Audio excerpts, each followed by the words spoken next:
perempuan yang bijak itu tidak pernah mengomeli suaminya di depan umum. Jadi ini banyak urang do kode-kode ni perempuan yang memuruhi suamina, urang do. Urang do kode-kode ni perempuan yang mengajak suamina laumulak urang do. Tapi perempuan yang bijak itu tidak menjatuhkan harga diri suaminya di depan umum. Mau lu dijuluni umum, engkau permalukan suamimu, suamimu malu di hadapan umum. Dan dia akan berontak.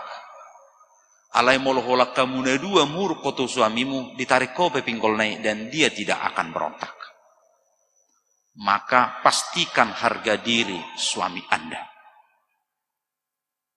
Ketika suami Anda ke tempat kerja, ketika suami Anda keluar, pastikan dia merasa percaya diri. Maka yang membentuk rasa percaya dirinya adalah seorang istri, seorang perempuan yang berbeda dari dia, yang dia tinggalkan di rumah.